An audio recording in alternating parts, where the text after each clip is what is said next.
और अब कक्षा 4 विषय हिंदी पाठ 1 सुखधाम सुनेंगे।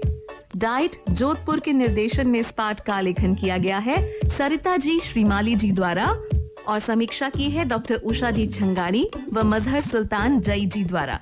आओ पाठ सुनते हैं। आप सभी को मेरा प्यार भरा नमस्कार। कैसे हो बच्चों? आप सभी स्वस्थ और प्रसन्न होंगे ऐसा मेरा विश्वास है, क्योंकि मैं जानती हूँ हम सब भारत जैसे महान और पवित्र विशाल देश की भूमि पर सुंदर और स्वच्छ वातावरण में निवास कर रहे हैं, जहाँ विभिन्न धर्म और संस्कृतियाँ एक साथ पलती है, बढ़ती है और जहाँ प्रत्येक व्यक्ति अपना अपना स्वार्थ छोड़कर सदैव ही दूसरों की भलाई के लिए आगे आता है। और आप भी विद्यालय में यही सब बातें सीखते होंगे कि किस प्रकार हमें मिलजुल कर रहना चाहिए, बड़ों का सम्मान करना चाहिए, अपने से छोटों से प्रेम करना चाहिए, सबसे मित्रतापूर्ण व्यवहार करना चाहिए। ये सब बातें हम विद्यालय में सीखते हैं। आपके अध्यापक द्वारा भी विभिन्न प्रकार की गतिविधियां करवाई जाती है, जिससे आप में देशभक्ति, प्रेम, सहानुभूति, दया, स्वामी भक्ति आदि गुणों का विकास हो सके। आप जब बड़े हो जाएं, तब भारत की इन सभी सांस्कृतिक विरासतों को सुरक्षित रख सके, इनकी रक्षा कर सके। तो बच्चों, भारत माता के इसी सुंदर स्वरूप के वर्णन पर आधारित आपकी हिंदी की पाठ्य पुस्तक की कविता सुखधाम का पंक्तियों सहित शब्दार्थ, सरलार्थ और भावार्थ करते हैं। मैं कविता गुनगुनाऊंगी और आप भी मेरे साथ गुनगुनाएंगे। तो चलिए शुरू करते हैं। भारत माँ का सदन सुहाना, स्नेह प्रेम सम्मान यहाँ, दुख सुख में है गूंजा करते, निश दिन गौरव गान यहाँ।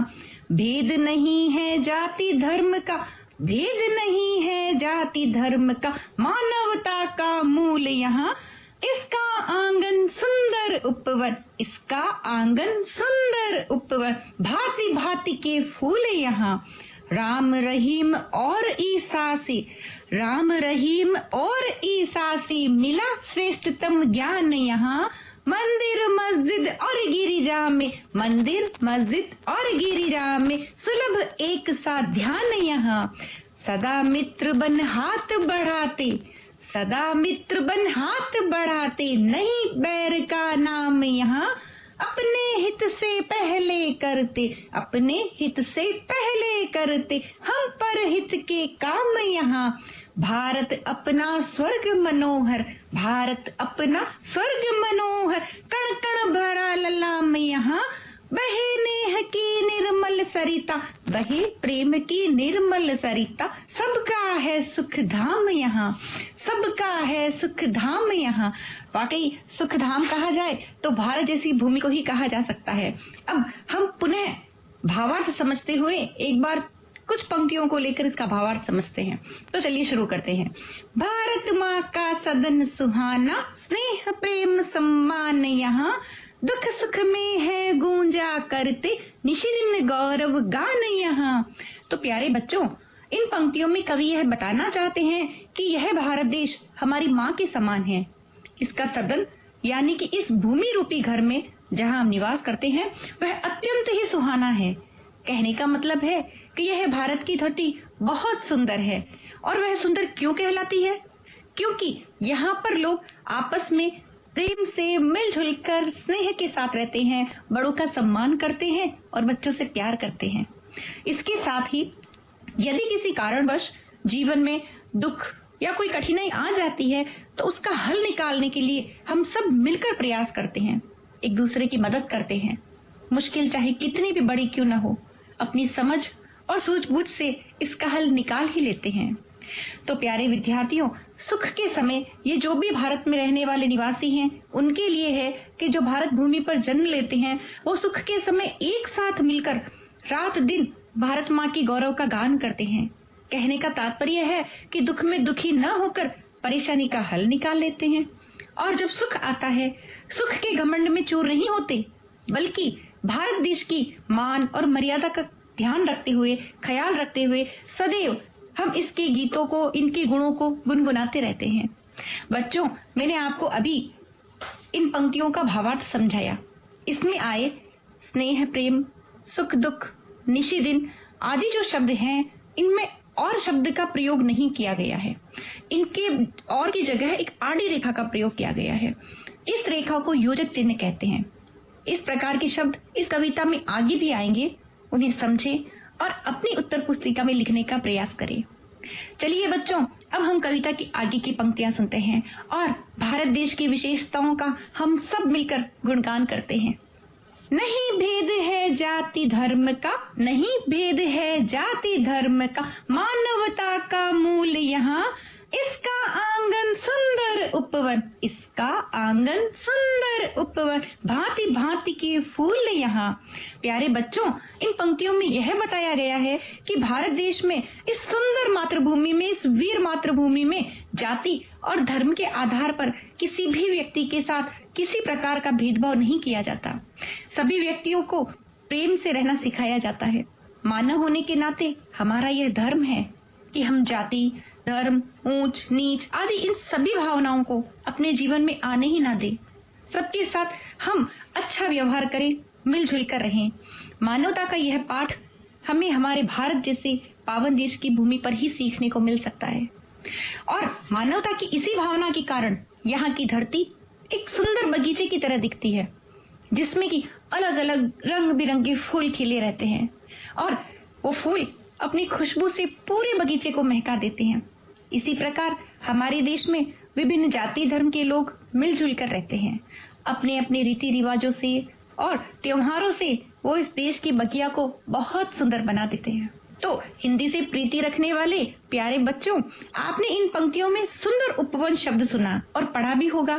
तो कविता में उपवन के आगे जो सुंदर शब्द लगा है वह उपवन, उपवन यानी होता है बगीचा, और बगीचे की विशेषता बता रहा है। तो ऐसे शब्द जो संज्ञा या सर्वनाम की विशेषता बताते हैं विशेषण कहलाते हैं। जैसे सुंदर माला, तो माला के आगे एक शब्द लगा है सुंदर। इसी तरह होशियार छात्र, छात्र के आगे होशियार शब्द जो है वो छात्र की विशेषता बता रहा है कि छात्र कैसा है, होशियार। तो इस तरह से बहुत से ऐसे शब्द हैं जो संज्ञा और सर्वनाम की विशेषता बताते हैं। उन शब्दों को विशेषण कहते हैं। ऐसे बहुत से शब्द बच्चों आपको मिलेंगे जब आप हिंदी पढ़ते हैं। आप भी इन विशेषण शब्दों को ढूंढने का प्रयास करें, समझने का प्रयास करें। चलिए अब कविता की आगे की पंक्तियों को समझते हैं, जिसमें यह बताया गया है कि हमें सुंदर और स्वस्थ जीवन जीने का ज्ञान कहाँ से मिला। राम रहीम और ईसा से मिला श्रेष्ठतम ज्ञान यहाँ, मंदिर मस्जिद और गिरिजा में, मंदिर मस्जिद और गिरिजा में सुलभ एक सा ध्यान यहाँ। आपने अभी जो पंक्तियां सुनी बच्चों, उसमें कवि यह बता रहे हैं कि हमारे देश में विभिन्न धर्मों के लोग अलग अलग धार्मिक स्थलों पर जाते हैं। अपने अपने धर्म के अनुसार राम, रहीम, ईसा आदि की पूजा और आराधना करते हैं, किंतु भगवान, अल्लाह, ईसा सभी से सीख यही मिलती है कि हम सबको मिलजुल कर रहना चाहिए, प्रेम से रहना चाहिए, भाईचारे की भावना के साथ जीवन जीना चाहिए। किसी भी धर्म या जाति के धर्म गुरु किसी भी प्रकार की बुराई से दूर रहने का ही शिक्षा देते हैं, उपदेश देते हैं, और यही श्रेष्ठतम ज्ञान हमें और हमारे देश को एक अलग पहचान दिलाता है। और इसी विशेषता के कारण हम कहते हैं, काले गोरे का भेद नहीं, हर दिल से हमारा नाता है। काले गोरे का भेद नहीं, हर दिल से हमारा नाता है। कुछ और न आता हो हमको, कुछ और न आता हो हमको, हमें प्यार निभाना आता है। बिल्कुल प्यारे बच्चों, हम प्यार से हंसते गाते अपने देश में खुशी खुशी अपना जीवन बिताएं। यही प्रार्थना परमपिता परमेश्वर से करते हुए मैं आपको आगे की पंक्तियां, जो हमारी कविता की पंक्तियां हैं, उनमें ले चलती हूँ। चलिए आगे बढ़ते हैं। सदा मित्र बन हाथ बढ़ाते, सदा मित्र बन हाथ बढ़ाते, नहीं बैर का नाम यहाँ। सदा मित्र बन हाथ बढ़ाते, नहीं बैर का नाम यहाँ। अपने हित से पहले करते, अपने हित से पहले करते, हम पर हित के काम यहाँ। प्यारे विद्यार्थियों, इन पंक्तियों से भारत की बहुत महत्वपूर्ण विशेषता है वो हम जानेंगे, और वो सबसे बड़ी महत्वपूर्ण विशेषता है मैत्री भावना। भारत में बहुत पुराने समय की बात है, हमारे इतिहास के पन्नों में यदि हम देखते हैं तो मित्रता की बहुत ही सुंदर उदाहरण हमें देखने को मिलते हैं। उनमें से सबसे उत्तम उदाहरण यदि मैं आपके सामने प्रस्तुत करना चाहूँ तो कृष्ण और सुदामा की मित्रता की कहानी है। आपने अपनी दादी जी से, किसी ने अपनी नानी जी से ये कहानी अवश्य सुनी होगी कि कहाँ कृष्ण द्वारका के राजा और कहाँ कृष्ण के मित्र सुदामा एक गरीब ब्राह्मण। परंतु कृष्ण ने अपने मित्र की हर तरह से सहायता की, हर प्रकार से सहायता की और अपनी मित्रता को निभाया। इसलिए बच्चों, हमें भी उनकी मित्रता को देखकर प्रेरणा लेनी चाहिए, सीख लेनी चाहिए कि यदि हमारा मित्र कभी भी किसी मुश्किल में है, किसी तकलीफ में है, तो हम उसका साथ दें और मित्रता को निभाएं। बच्चों, हमारे देश के इतिहास को देखकर, समझकर हमें यह ज्ञान होता है कि हम सदैव सबके साथ मिलजुल कर रहते हैं, आपस में प्रेम से रहते हुए एक दूसरे की तरफ मित्रता का हाथ बढ़ाते हैं, आपस में बैर भावना नहीं रखते। और यदि किसी बात पर थोड़ी बहुत गलती या नासमझी हो भी जाती है, मन मुटाव हो जाता है या झगड़ा हो जाता है, तो हम जल्दी से उस झगड़े को शांत करके आपस में प्रेम से बातचीत करने लगते हैं और फिर से हंसी खुशी का माहौल बना लेते हैं। इसके साथ ही हम कभी भी, जो भारतवासी है उनकी विशेषता बताई जा रही है कि हम कभी भी अपने निजी स्वार्थ का ध्यान नहीं रखते। हम पहले खुद की भलाई का काम छोड़कर दूसरों की भलाई का काम करते हैं और हमारी यही भावना पूरे भारत को एक धागे में बांधे हुए है। कोई दुश्मन हमारा कुछ बिगाड़ नहीं सकता, क्योंकि हम सभी एकता के धागे में एक मजबूती से बंधे हुए हैं और संगठन में शक्ति होती है।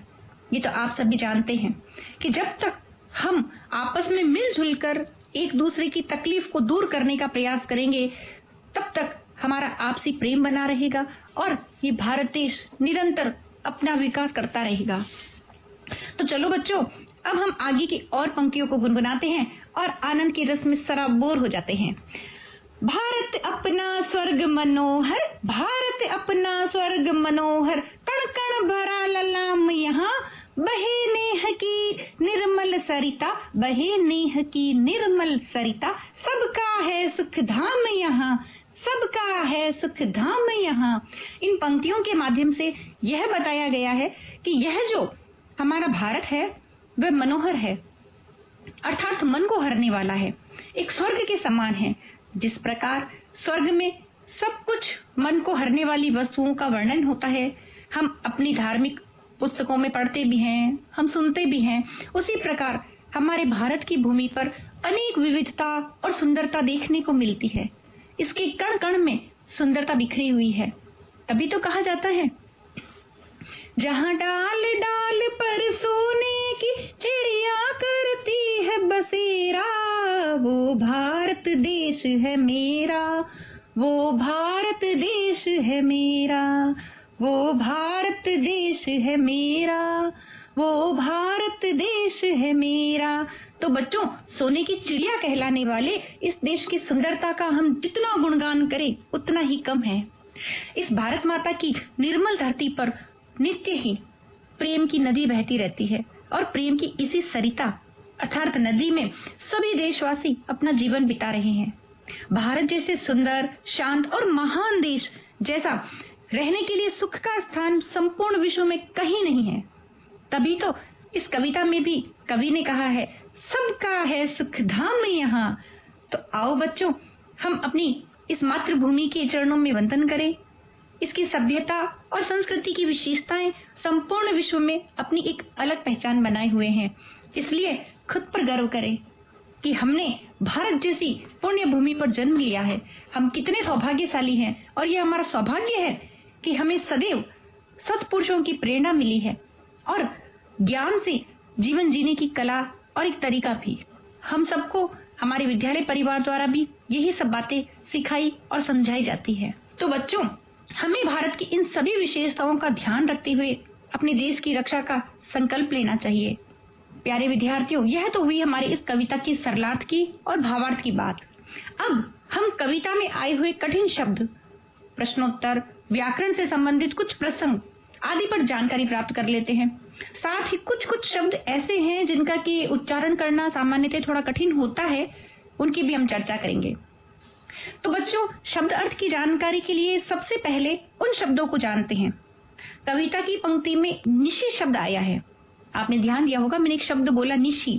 बच्चों, निशी जिसे हम आम बोलचाल की भाषा में रात कहते हैं, जो आप सभी बोलते हैं, रात को एक अच्छा सा शब्द यदि आप हिंदी में कहना चाहें तो निशी कह सकते हैं। इसी प्रकार और भी शब्द हैं जिनके हम अर्थ बताते हैं आपको। बैर, बैर का मतलब होता है दुश्मनी। स्नेह, स्नेह यानी प्रेम की भावना। श्रेष्ठतम, श्रेष्ठतम का मतलब है सबसे अच्छा। मनोहर, मनोहर का मतलब है मन को हरने वाला। सुखधाम, सुखधाम का मतलब होता है सुख का स्थान। इसी प्रकार उपवन, उपवन बगीचे को कहते हैं। और सुहाना, सुहाना शब्द का अर्थ होता है सुंदर लगने वाला। इसी प्रकार हम इन कठिन शब्द का अर्थ जानते हुए यह प्रयास करें कि हिंदी विषय के ज्ञान को और आगे बढ़ाएं और कठिन से कठिन शब्द जब हमारे जो सामने आते हैं, आपको लगता है कि ये शब्द थोड़ा कठिन है, तो आप उसका प्रयोग नित्य अपने जीवन में करते रहें, जिससे कि वो शब्द आप उस शब्द से रूबरू हो पाएंगे। अब बात करते हैं शब्दों के उच्चारण की। तो बच्चों, पाठ में आए हुए शब्द है सम्मान, सुंदर, भांति भांति, श्रेष्ठतम, ज्ञान, ध्यान, बैर, यहाँ, मंदिर, मस्जिद आदि ऐसे शब्द हैं जिनको उच्चारित करना कठिन होता है, परंतु आप यदि प्रयास करें, मुझे विश्वास है बच्चों कि आप यदि प्रयास करें और समय समय पर इन शब्दों का प्रयोग करें तो ये आपके लिए बहुत आसान हो जाएंगे। अपनी पाठ्य पुस्तिका में लिखकर आप इनके उच्चारण का सही तरीका अपने अध्यापक जी से पूछें, अध्यापक जी से सीखने का प्रयास करें। धीरे धीरे यही कठिन शब्द बोलना और लिखना वाकई आपके लिए बहुत आसान हो जाएगा। अब आगे बढ़ते हैं। इस कविता को समझते हुए हमने योजक चिन्ह की चर्चा की थी। कुछ देर पहले मैंने योजक चिन्ह के बारे में आपको बताया भी था। कुछ ऐसे ही योजक चिन्ह जो पाठ में आए हैं, जैसे सुख दुख, राम रहीम, जाति धर्म, दिन रात, स्नेह प्रेम, माता पिता, इन सभी शब्दों में और शब्द का प्रयोग नहीं किया गया है और एक आड़ी रेखा खींच दी गई है। यही आड़ी रेखा योजक चिन्ह कहलाती है। और इस प्रकार के अनेक चिन्ह तो योजक चिन्ह है। इसके अलावा भी और अनेक चिन्ह ऐसे हैं जो कि आप अपनी पाठ्य पुस्तक को पढ़ते समय, पाठ पढ़ते हुए उसका प्रयोग भी देखते हैं। जैसे बातचीत करते हैं यदि के प्रश्नवाचक चिन्ह, किसी भी प्रश्न के समाप्त होने पर जो चिन्ह लगाते हैं प्रश्नवाचक चिन्ह कहलाता है। इसी प्रकार वाक्य समाप्त होने पर पूर्ण विराम लगाया जाता है, जो कि आप एक छोटी खड़ी लाइन के रूप में दर्शाते हैं। तो बच्चों, ये तो हुई कुछ व्याकरण संबंधी बातें, कुछ प्रश्नों की बात। हिंदी भाषा का व्याकरण बहुत ही विस्तृत है। समय समय पर हम इसकी जानकारी हासिल करते रहेंगे और प्रयास करेंगे कि हम शुद्ध हिंदी बोलें और लिखें। इतना हमारा प्रयास रहना चाहिए। हमारे राष्ट्र की इस भाषा का हम सम्मान करें, हिंदी का अधिक से अधिक प्रयोग करें, इन शब्दों के अर्थों को जानने का प्रयास करें। आपके विद्यालय के पुस्तकालय से भी आप शब्द लेकर के नए नए शब्द लिखें, तभी तो आप जान पाएंगे कि हमारे देश की भाषा भी कितनी खूबसूरत है। अच्छा, एक बात और कहना चाहती हूँ। आप देशभक्ति से संबंधित जो भी कविताएं हैं वो सीखें, याद करें, कंठस्थ करें और देशभक्ति से ओतप्रोत समय समय पर ऐसी कविताएं आपके विद्यालय में जो आयोजन होते रहते हैं उसमें बढ़ चढ़कर हिस्सा लेवें और राष्ट्र प्रेम की इन कविताओं को सुनाएं। बच्चों, इससे न केवल आपकी झिझक दूर होगी बल्कि आप अपने साथियों में भी देश प्रेम की भावनाओं का संचार करेंगे। आप दूसरों की भलाई का काम भी करेंगे और भारत की रक्षा के लिए सदैव तत्पर रहेंगे। बच्चों, एक संदेश और भी देना चाहती हूँ। अभी का जो ये मुश्किल दौर चल रहा है, जी हाँ, उसे कोविड-19 कह दो या कोरोना वायरस, इससे अपने आप को बचाकर रखें, सुरक्षित रहें, घर में रहें, स्वस्थ रहें और सरकार ने जो नियम बताए हैं उनका पालन करते रहें। इसी आशा और विश्वास के साथ भारत माँ के चरणों में पुनः वंदन करती हूँ। जय हिंद, जय भारत। मैं सरिता श्रीमाली आज आपसे विदा लेती हूँ इन्हीं शुभकामनाओं के साथ कि आप घर पर स्वस्थ रहेंगे। धन्यवाद, फिर मिलेंगे। बच्चों, शिक्षिका ने हमको कविता का अर्थ समझाया और साथ ही ये भी बताया कि विराम चिन्ह क्या होते हैं, विशेषण क्या होते हैं। आज आप एक काम करोगे, आप हिंदी की किताब की कोई एक कहानी पढ़ना और उसमें से विशेषण पर गोला लगाना, फिर उन विशेषण को काम में लेते हुए नए वाक्य बनाना। अपने पापा मम्मी से या बड़े भाई बहन से अपने वाक्य चेक करा लेना। वैसे आप अपने दोस्तों को भी फोन करके सुना सकते हो। अच्छा, अब मैं जो वाक्य बोलूंगी आप बताना इसमें कौन सा विराम चिन्ह आएगा। अरे, ये तो बहुत सुंदर है। क्या तुम आम खाओगे? मैं बाजार जाकर आती हूँ। कल शाम मीना, दीपू और सुनील आए थे। लगता है बबलू को कोई काम काज नहीं है। ये अपने घर पर भी खेलना और आज बाकी लोगों के साथ भी।